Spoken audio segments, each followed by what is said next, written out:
All right, this is video number 2 of animation with Adobe Fresco, and we are going to animate a person speaking. So again, I'm going to hit the digital standard screen size, and my first layer is going to be a drawing of a person's the outline of his face, hair, and a nose. All right, in order to animate this layer or frame, we are going to create the frame box down here. Now, I'm eventually going to change the eyes and the nose and draw those, but what I first want to do is just duplicate this frame, many times. Now, it looks purple right now, but okay. Now, we're going to change the settings, and I want you to leave the onion skin on, and I want you to just move the frames to 1 for under the onion skin. And we'll change the frames per second to like 8. We're going to leave it on loop. Okay? Now, I can slide back and forth with my frames with my pencil, and I am going to now use my first frame, and I'm going to draw some eyes, okay? So I would keep it very simple when you start. Once you learn how to do the animation, this will become a little bit easier for you. If you want to erase away like a little dot in the center of his eyes as though he is, truly an animated character, you can do that. I'm gonna go back, and I'm gonna just give him a simple mouth and maybe a little chin mark, okay? Then the next one, I'm gonna hit frame 2.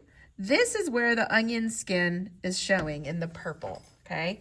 And if I go back to the settings and I want to add layers, you can get multiple layers, but this is where the onion skin is really important because you want to line up your mouth and your eyes together. So I'm still on my drawing tool, and I might just give his mouth like he's singing, and then maybe I'll make his eyes closed.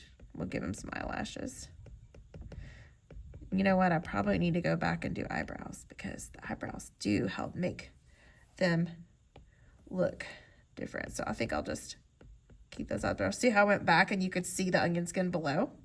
All right, now the next one, it shows me the frame before. So this time I might just give him a little grimace, and I think I'm gonna make his eyes where he's looking to one side. And then maybe I'll bring his eyebrows up a little bit. Give him a little, you could even add a little wrinkle in his nose right there. And then maybe he's getting really mad, and I'm gonna make these look like he's squinting. And his mouth just gets more downturned. And this time he's gonna be full on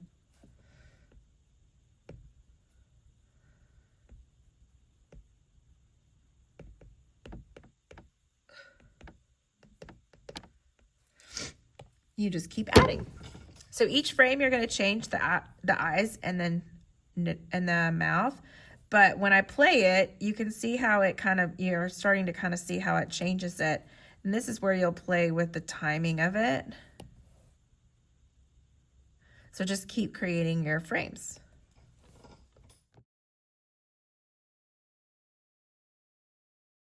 All right, so I finished all the frames that I had, and you can see how it is talking.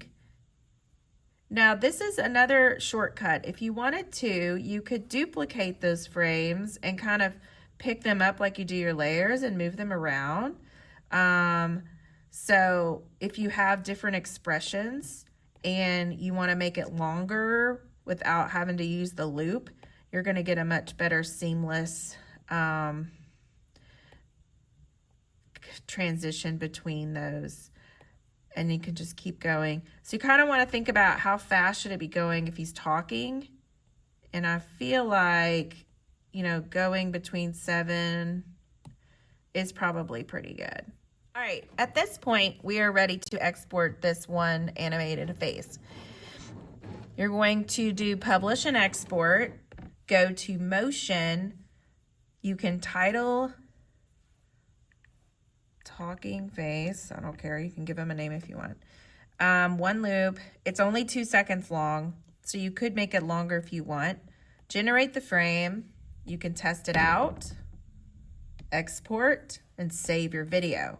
Now I want you to open up your app for iMovie.